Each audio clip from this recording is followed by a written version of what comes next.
DY. Patil ग्रुपच्या वतीनं महाराष्ट्र शासनाचा कृषी विभाग, आत्मा प्रकल्प आणि कृषी विज्ञान केंद्र तळसंदे यांच्या सहकार्यानं गेली 6 वर्ष तपोवन मैदानावर संपन्न होणारं सतेज कृषी आणि पशुपक्षी प्रदर्शन हे पश्चिम महाराष्ट्रातील सर्वात मोठं प्रदर्शन ठरलंय.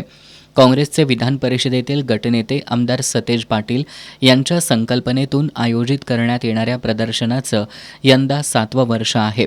यावर्षी 5 ते 8 डिसेंबर या कालावधीत हे प्रदर्शन संपन्न होणार आहे. या प्रदर्शनाची तयारी युद्धपातळीवर सुरू आहे.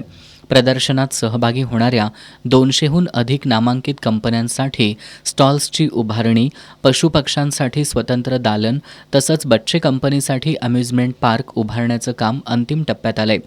शेतकऱ्यांना शेतीसाठी लागणारी अवजारं, यंत्रसामुग्री, ट्रॅक्टर तसंच शेतीपूरक व्यवसायांसाठी लागणाऱ्या साधनसामुग्रीच्या खरेदीसाठी पश्चिम महाराष्ट्रातील शेतकरी सतेज कृषी आणि पशुपक्षी प्रदर्शनाची आतुरतेनं वाट पाहत असतात.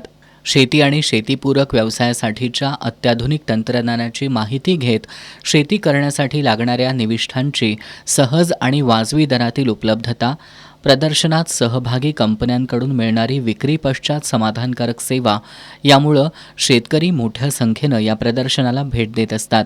शेतकऱ्यांचा या प्रदर्शनाला मिळणारा उदंड प्रतिसाद बघून गोकुळ दूध संघ, Jai industries, Mayuresh technology, Govind milk, Samruddhi plastic, Kubota, Mahindra, Shaktiman, Finolex pipes, Vanita agro, Royal Enfield, AV bike motors यासह देशविदेशातील नामांकित कंपन्या या प्रदर्शनात सहभागी होतात. या प्रदर्शनात ड्रोनद्वारे फवारणी, AI किटद्वारे कृत्रिम रेतन, पाचट व्यवस्थापन, सेन्सर आधारित स्मार्ट शेती याबाबत तज्ज्ञ मार्गदर्शन करणार आहेत. यासोबतच पीक स्पर्धा, पुष्प स्पर्धा, पशु स्पर्धा, खाद्य महोत्सव अशा विविध उपक्रमांसह शासकीय योजनांची माहिती देत शेतीभूषण, आदर्श शेतकरी आणि उत्कृष्ट शेतकरी पुरस्कारही प्रदान केले जाणार आहेत. विविध दुर्मिळ पशुपक्ष्यांसोबतच काळा आणि लाल पेरू, काळा ऊस, गिनीज बुकमध्ये नोंद असलेली राधा म्हैस हे या प्रदर्शनाचं मुख्य आकर्षण आहे.